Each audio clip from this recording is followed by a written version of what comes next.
Studios, sponsored by Penn State York, it's the Feed at 5. Now, here's Jones. Hey guys, welcome back to Feed at 5, your featured Friday guest coming up. But first, your hashtag of the day brought to you by Penn State York is history. Have a look.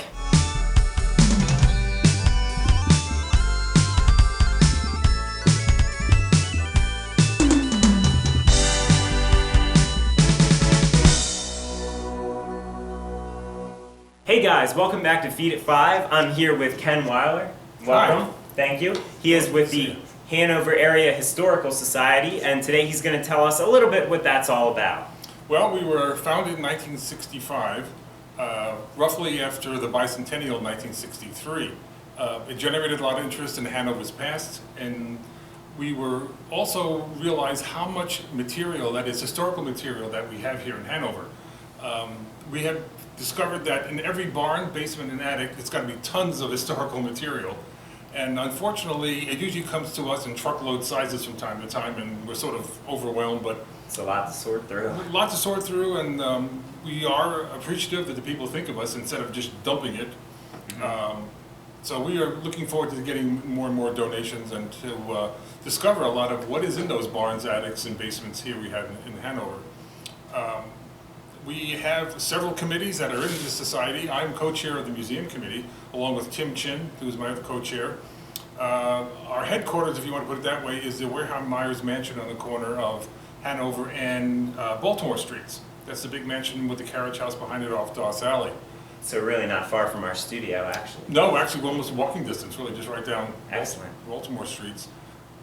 We have tours of the mansion. That's every Wednesday and Saturday from 12 to 3.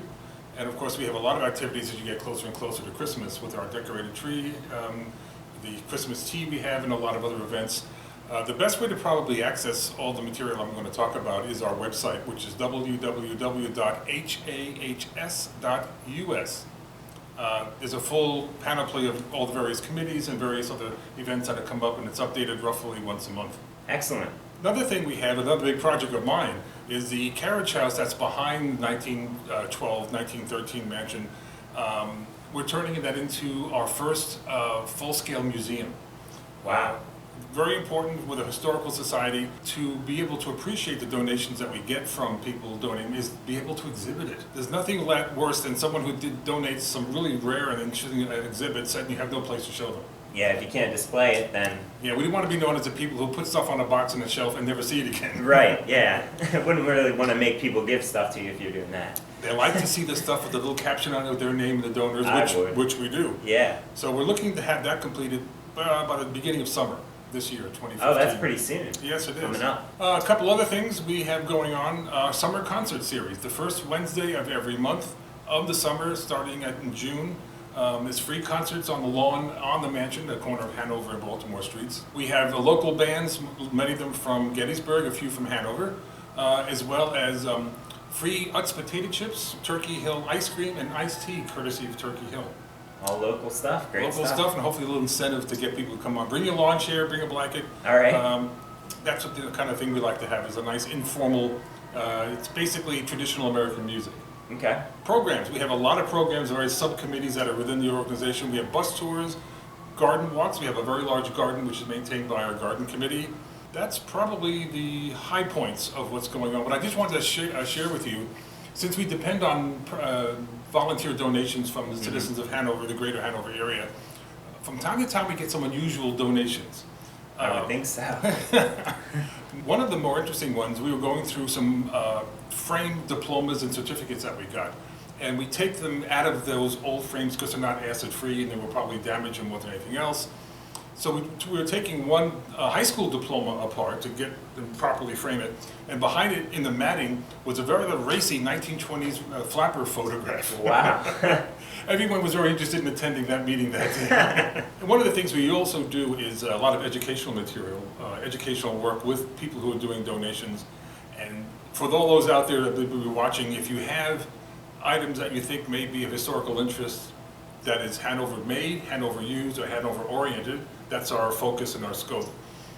Get it out of the attic, get it out of the basement, and put it where you live. Because it has to be below the drip line, but above the flood line. Oh, okay. Since So, we have it safe several environment. exactly. You should have valuable family artifacts and things you might want to donate to be in the same living space that you are. That's the best care for it. Okay, makes sense. Good climate for Yeah, it. good climate. Our new office location, that's about a year old now. It's adjacent to the M&T Bank on 21 Baltimore Street. That's our office, and our Yellen Research Genealogical Library is located there in the back too. We're open 3 days a week, Monday, Wednesday, and Friday from 10 o'clock in the morning to 2 o'clock in the afternoon. Stop in, say hello to Martha McLemore, our office manager, and if Marvin Mulhausen, our librarian, is there, he'd be more than happy to show you around exactly what all the materials that we have. We have quite a repository on Hanover genealogical family histories, as well as local maps and indentures. An indenture is an old-fashioned word that left the 20th century. We now use the word deeds. Okay. So we have a lot of early deeds from Hanover, a lot of them on animal skins. Wow. Yeah, it's kind of fascinating to see. Whatever's that. lying around, just grab it and write it Well, the down. lawyers were very thrifty and creative back in the day. How long has Hanover been around as a town? Like, when did it first start? Well, I think it started the settlement with back in the 1760s. Richard McAllister was the founder of Hanover and bought up most of the acreages that we call today the Hanover area. He subdivided the acreage that he purchased into lots of about roughly 30 feet square by maybe 100 feet in length, with the proviso that if you buy a lot, you must build on it within, I think, 2 years. He didn't want investment property. He wanted people to actually come and live here. But he got off to a really, really slow start. Not many people came in. So one day he was at what became sort of like our general store in downtown Hanover, and one of his friends said, I hear a lot of people speaking German here. Why don't you rename the town something that's more familiar to them? There's a really neat town in Germany I just stopped visiting called Hanover, Hanover. So he goes, Hanover. The Germans pronounce it Hanover. He dropped the middle end, Americanizing it into our current day, Hanover, and the sales took off. The Germans felt it was a place they could relate Felt to. at home. Right. And to show you how Germanized or dramatic it became, I think by the 1870s, there were 3 or 4 newspapers in Hanover being published, 3 of the 4 in German. So if you didn't speak German, you were really on the sort of losing end. That really came to an end in World War I, in 1917, 1918, when America became part of the Allied Expeditionary Force. There was a lot of outpouring of anti-German feelings, as you can imagine. And a lot of the German newspapers sort of fell by the wayside. There was really an Americanization movement that by the time, 1920, 1925 was primarily just American publishing. I had no idea. Yeah, so Richard McAllister, we have a hotel now named... Yes, I did. Right down the street that here. name, yeah. So that basically is how Hanover got off on a running start. But what really took off the town and made a vitalized engine was shoemaking. I was just thinking that. I was going to say, wasn't there a shoemaking factory? Because that's the one thing I remember from being a kid. And yeah, people The Hanover shoe stores, yeah. That's one time right. There was a big chain. Yeah. So shoemaking became not only important for Hanover, but it also had a direct influence on the Civil War.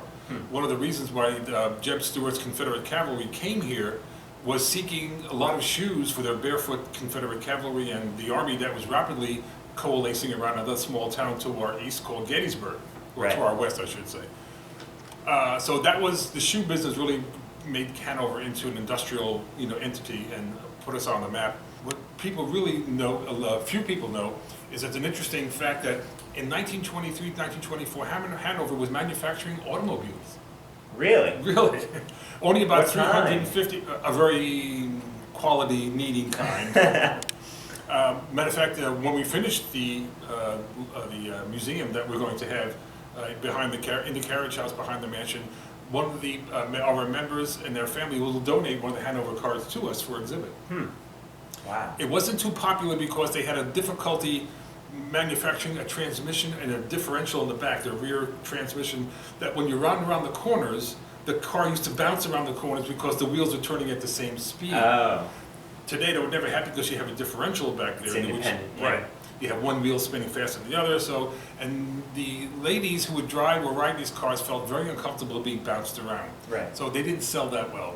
There is one more question that I want to ask just for my own personal interest, and that is there any haunted places in Hanover? There's a lot in Gettysburg, but people are fascinated by that. It seems to be very popular. Gettysburg is probably like the ghost capital right. of South Central Pennsylvania. That's relatively close, so I just wonder. Yeah. Hanover, although we did have a battle here, the June 30th, 1863, when Jeb Stuart's cavalry came here looking for the shoes and the other industries and food, was met by Kilpatrick's Union cavalry from New York and Michigan, which had a big battle right in downtown Hanover right here. Wow. Which about 15 or 20 soldiers were killed and several dozen wounded. Huh. Several of them were buried here in Hanover, but when after Abraham Lincoln made that very famous address at Gettysburg in 1863, those soldiers were disinterred from Hanover and moved to the new National Cemetery in Hanover, in Gettysburg.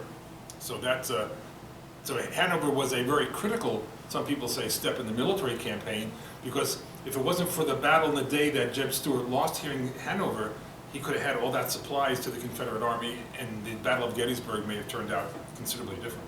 Wow, key instrument in the whole. Yeah, it's a little sidebar information bits you don't get in school. Yeah, exactly. All right, Ken, thank you so much for being on the show. Thanks for having me. It was great. We learned a lot. And you guys at home, until next week, stay loud.